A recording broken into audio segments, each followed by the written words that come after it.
नमस्कार, मैं नेहा भारद्वाज आप सभी का बहुत बहुत अभिनंदन करती हूँ। रामचरितमानस की तर्ज पर राम मंदिर चरितमानस को आज हम लोग जानेंगे।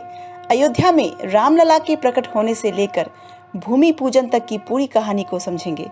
तो चलिए अपने टॉपिक की शुरुआत करते हैं।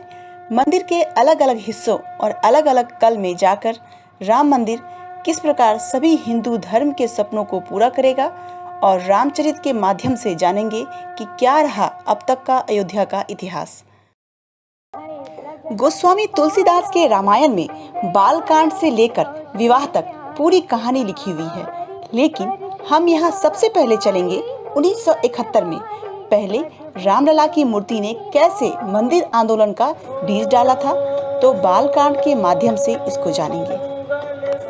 23 दिसंबर 1949 उस कड़ाके की ठंड में अभी सूरज की रोशनी फैली ही नहीं थी कि यह बात जंगल में लगी आग की तरफ फैल गई थी कि अयोध्या में मर्यादा पुरुषोत्तम भगवान श्री राम प्रकट हो गए हैं। जन्मभूमि पर नया जन्म हुआ है। उस सुबह रामलला विराजमान पर राम भक्त अलग ही जोश में गोस्वामी तुलसीदास की रामचरित के पंक्तियों को गा रहे थे। उस समय किसे पता था कि रामचरितमानस की यह पंक्तियां एक दिन राम मंदिर चरितमानस की बुनियाद बन जाएगी। तो फिर राम मंदिर चरितमानस के बाल कांड को जानने के लिए 23 दिसंबर 1949 की उस सुबह वाली अयोध्या को हम लोग जानेंगे।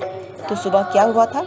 सुबह 7 बजे के लगभग अयोध्या थाने के तत्कालीन एसएचओ रामदेव दुबे रूटीन जांच के दौरान वहां पहुंचे। सैकड़ों लोगों की भीड़ इकट्ठा हो गई थी। राम भक्तों की यह भीड़ बढ़ते बढ़ते 5000 तक बढ़ गई थी। अयोध्या के आसपास के गांव में बात फैलते ही श्रद्धालुओं की भीड़ भगवान राम के बाल रूप का दर्शन करने के लिए टूट पड़ी थी। पूर्व प्रधानमंत्री पीवी नरसिम्हा राव ने अपनी किताब अयोध्या 6 दिसंबर 1992 में उस एफआईआर का ब्यौरा दिया है जो 23 दिसंबर 1949 की सुबह लिखी गई थी। 6 दिसंबर 1992 को जब बाबरी मस्जिद गिरी थी तो उस समय नरसिम्हा राव ही देश के प्रधानमंत्री थे। अयोध्या में लिखे अपनी किताब में नरसिम्हा राव ने लिखा है कि एसएचओ रामदेव दुबे ने भारतीय दंड संहिता की धारा 147, 448 और 295 के तहत एफआईआर दर्ज की थी और उस घटना पर एफआईआर में दर्ज है कि रात में 50 से 60 लोग ताला तोड़कर और दीवार फांदकर मस्जिद में घुस गए हैं और वहां उन्होंने श्री रामचंद्र जी की मूर्ति की स्थापना की। उन्होंने दीवार के अंदर और बाहर गेरुआ और पीले रंग से सीताराम आदि भी लिख दिया है।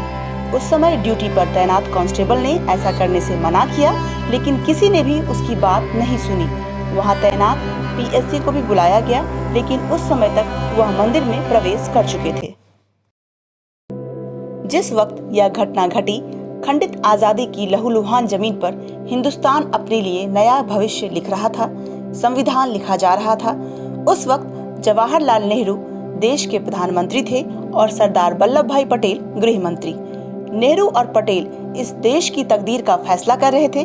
वहीं उत्तर प्रदेश में गोविंद वल्लभ पंत मुख्यमंत्री थे और लाल बहादुर शास्त्री देश के गृह मंत्री थे। केंद्र और राज्य की सरकारों ने तय किया कि अयोध्या में पूर्व स्थिति बहाल की जाए। उत्तर प्रदेश के तत्कालीन मुख्य सचिव भगवान सहाय ने फैजाबाद में जिला अधिकारी और उपायुक्त के नायर को आदेश दिया कि अयोध्या में पूर्व स्थिति बहाल की जाए, यानी रामलला की मूर्ति को मस्जिद से निकालकर फिर से राम चबूतरे पर रख दिया जाए।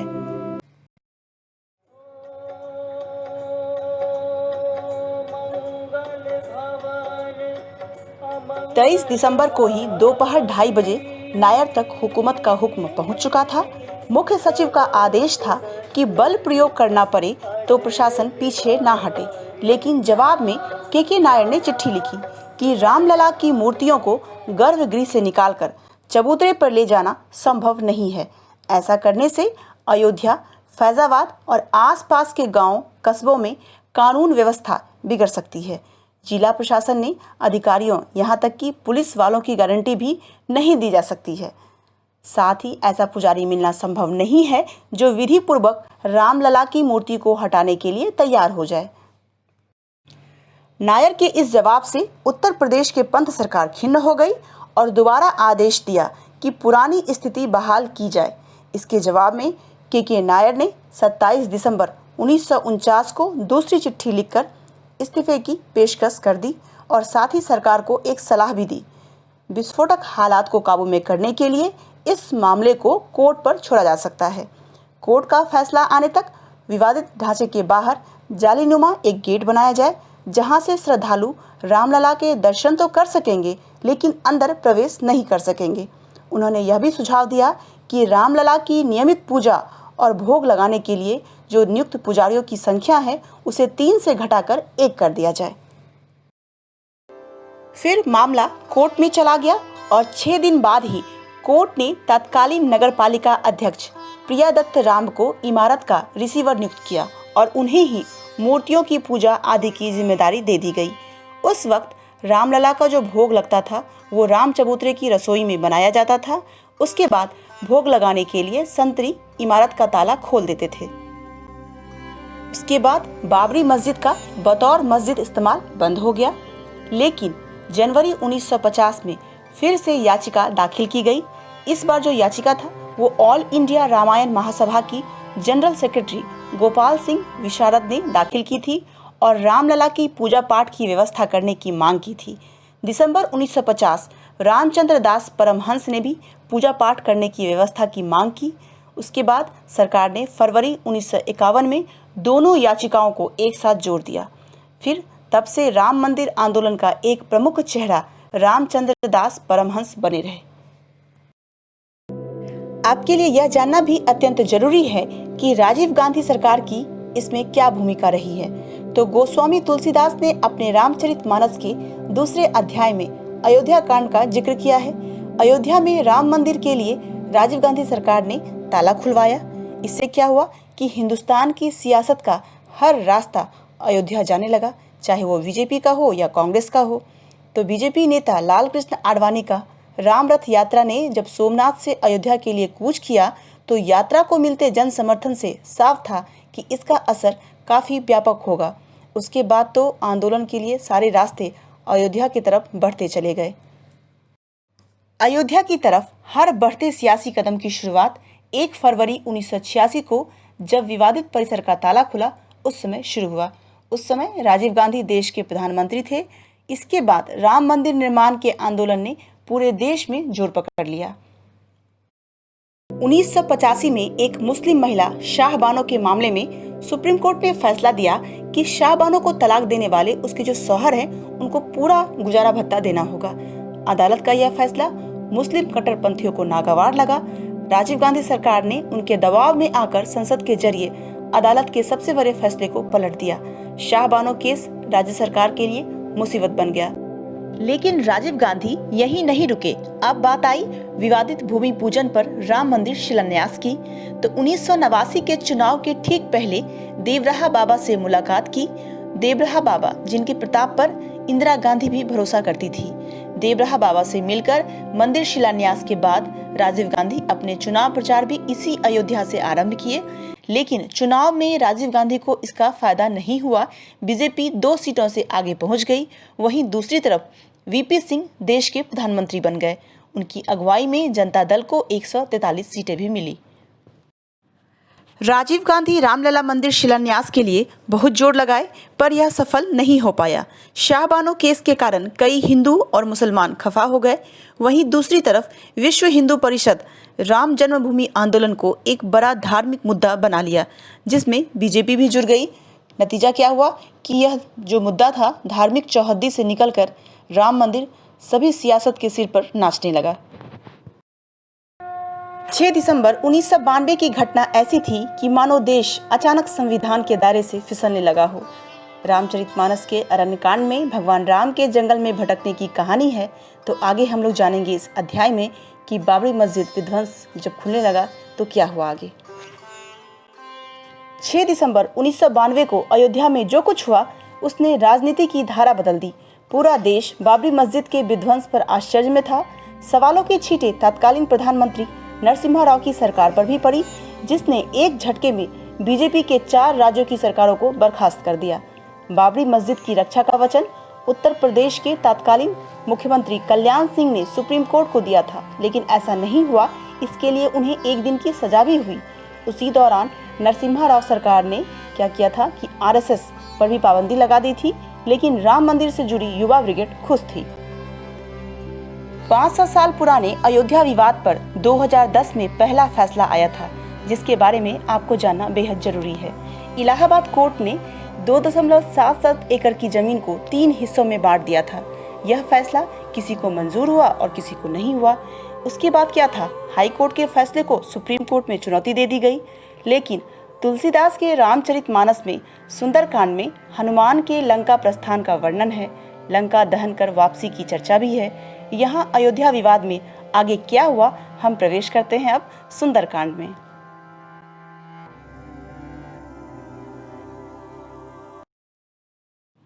जब इलाहाबाद हाई कोर्ट के फैसले से अयोध्या विवाद निपटारा नहीं हुआ, सभी पक्ष अपने अपने दावे कर रहे थे।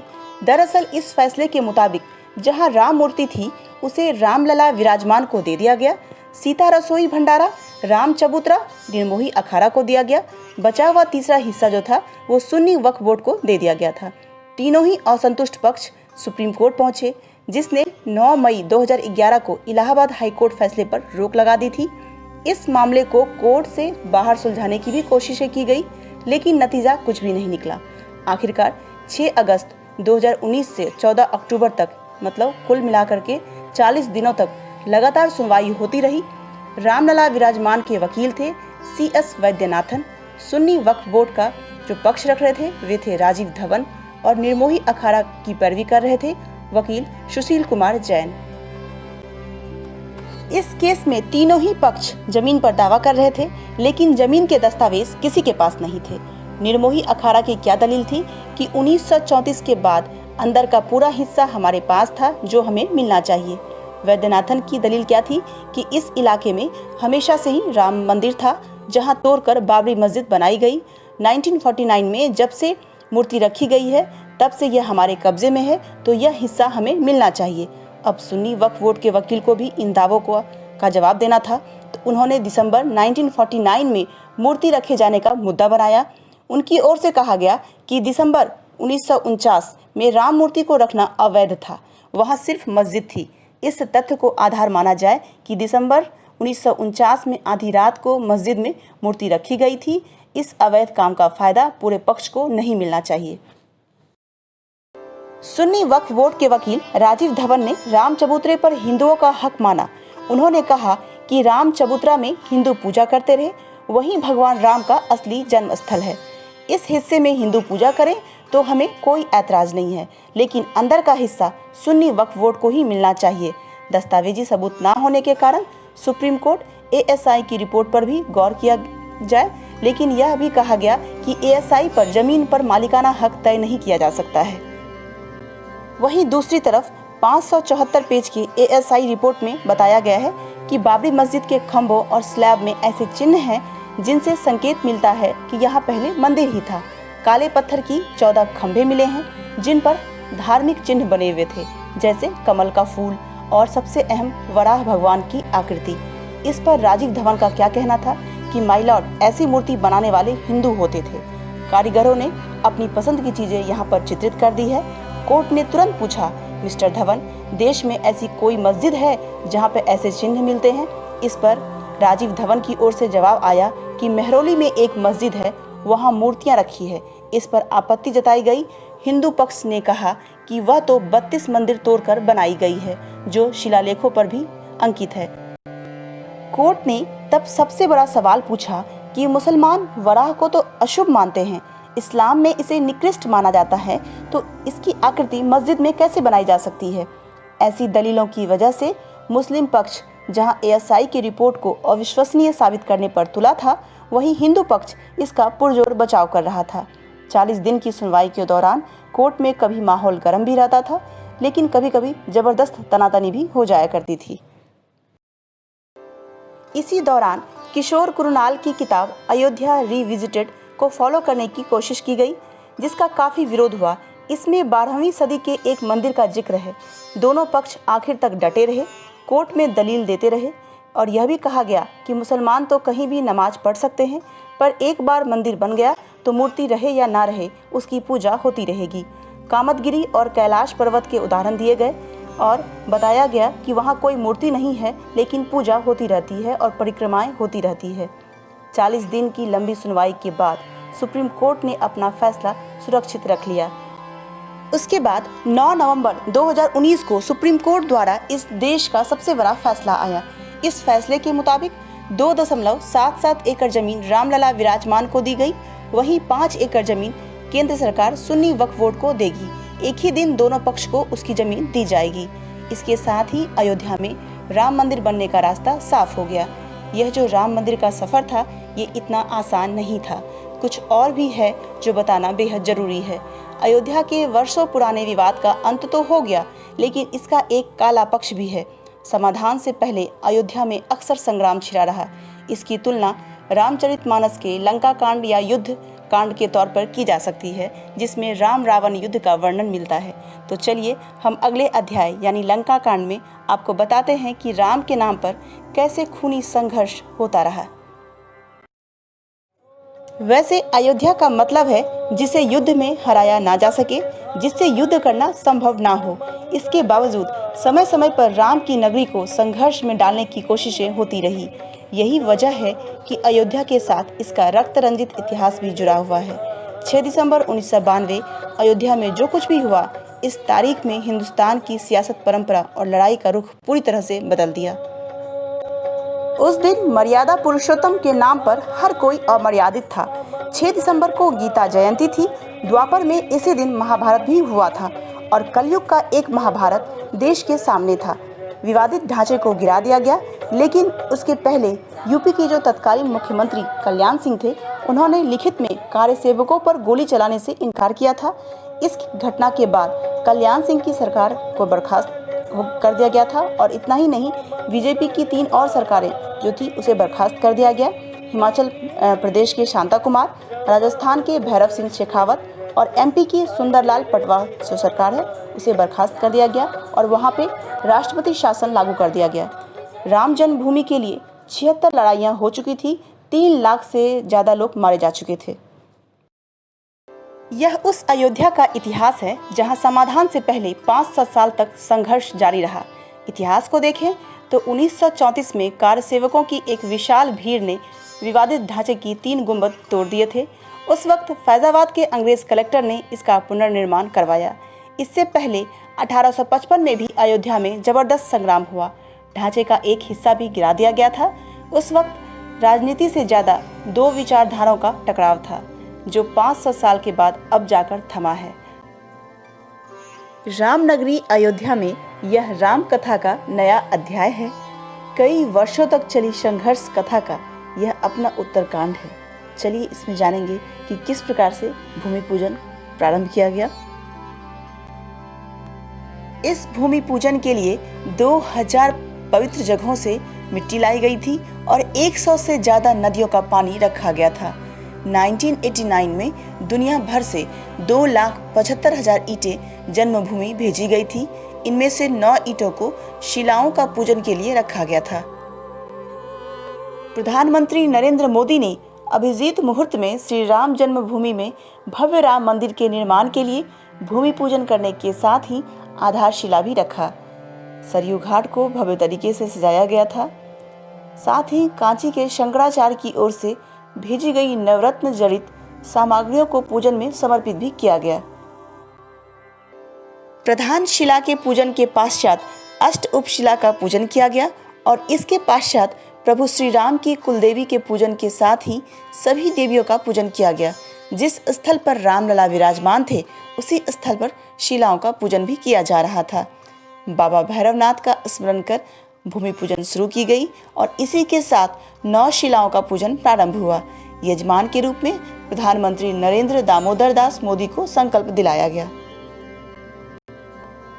पूजन सामग्री में बबूल की लकड़ी से बना पात्र था, जिसे शंकु कहते हैं। इस लंबे से पात्र में सोना चांदी समेत 9 रत्न भरे गए। भूमि पूजन के लिए जमीन में जो गड्ढा किया गया था, उसके मूल में इसी बबूल के शंकु को रखा गया था। इसी के साथ नाग नागिन का जोड़ा चांदी की ईंट और पावन जल रखा गया। शिलान्यास कार्यक्रम में एक अच्छी बात यह रही कि इसका सबसे पहला न्योता उन इकबाल अंसारी को भेजा गया जो बाबरी मस्जिद के पक्षकार रहे थे। 492 साल पहले बाबर के कहने पर अयोध्या में विवादित ढांचा बना था। 1885 में पहली बार यह मामला अदालत में गया। 2019 में सुप्रीम कोर्ट ने रामलला के पक्ष में फैसला सुनाया था। इसके ठीक 9 महीने बाद अयोध्या में राम मंदिर के लिए भूमि पूजन किया गया। भूमि पूजन से पूर्व पौधारोपण कार्यक्रम किया गया और इसमें परिजात के पौधे लगाए गए और परिजात के जो पौधे हैं इसका अपना एक पौराणिक और आयुर्वेदिक महत्व है और इसे काफ़ी पवित्र माना जाता है। हिंदू धर्म में परिजात या हर सिंगार के नाम से मशहूर इस पौधे का क्या पौराणिक महत्व है, तो भगवान की पूजा में इसके फूलों का उपयोग होता है। साथ ही इससे भगवान श्री हरि का श्रृंगार भी किया जाता है, इसीलिए इसे हर सिंगार कहा जाता है। यह बेहद ही मोहक खुशबू वाले फूल होते हैं और इसका अपना आयुर्वेदिक उपयोग भी होता है। साथ ही इन फूलों की खुशबू इतनी राहत देने वाली होती है कि थकान दूर कर देती है। हिंदू धर्म में पारिजात को लेकर समुद्र मंथन की कथा भी प्रचलित है। द्वापर युग में भगवान श्री कृष्ण देवी सत्यभामा के लिए इसे स्वर्ग से धरती पर लाए थे। कहा जाता है कि देवी लक्ष्मी को पारिजात के फूल बेहद प्रिय हैं। पूजा के लिए पेड़ से गिरे हुए फूलों का प्रयोग किया जाता है और पेड़ से इसे तोड़ा नहीं जाता है। एक मान्यता यह भी है कि भगवान राम के वनवास के 14 सालों में माता सीता इन्हीं फूलों से अपना श्रृंगार करती थी। मोदी पहले प्रधानमंत्री हैं जिन्होंने रामलला के दर्शन किए। इससे पहले इंदिरा गांधी, राजीव गांधी और अटल बिहारी वाजपेयी और खुद नरेंद्र मोदी बतौर प्रधानमंत्री अयोध्या पहुंचे, लेकिन रामलला के दर्शन नहीं कर पाए थे। आज़ादी के बाद मोदी इकलौते ऐसे प्रधानमंत्री हैं जिन्होंने इस पद पर रहते हुए रामलला के दर्शन किए। 29 साल बाद अयोध्या में मोदी ने 2019 के लोकसभा चुनाव के समय फैजाबाद अंबेडकर नगर में एक रैली को संबोधित किया था, लेकिन अयोध्या नहीं गए थे। इससे पहले मोदी 1991 में अयोध्या गए थे। तब भाजपा अध्यक्ष रहे मुरली मनोहर जोशी तिरंगा यात्रा निकाल रहे थे और यात्रा में मोदी उनके साथ रहते थे। कोरोना की वजह से भूमि पूजन समारोह में सिर्फ 175 लोगों को आमंत्रित किया गया। इनमें देश की कुल 36 आध्यात्मिक परंपराओं के 135 संत शामिल हुए। भूमि पूजन में शामिल होने वाले हर अतिथि को श्री राम दरबार का रजत सिक्का दिया गया। सिक्का मंदिर ट्रस्ट ने दिया। अयोध्या को 400 क्विंटल फूलों से सजाया गया। थाईलैंड से ऑर्किड और बेंगलुरु से अपराजिता के फूल मंगवाए गए। नारंगी और लाल रंग के डबल टोन्ड गेंदा कोलकाता से मंगाए गए थे। भूमि पूजन स्थल और आसपास के मंदिरों को इनसे सजाया गया था। इसके अलावा साकेत पीजी कॉलेज से नया घाट तक 50 से ज़्यादा स्थानों पर रंगोली बनाने में फूलों का इस्तेमाल किया गया था। इस प्रकार की खास जानकारियां हमारे चैनल के माध्यम से आपको मिलती रहेगी। हमारे चैनल के साथ जुड़े रहें। आज के लिए इतना ही। धन्यवाद।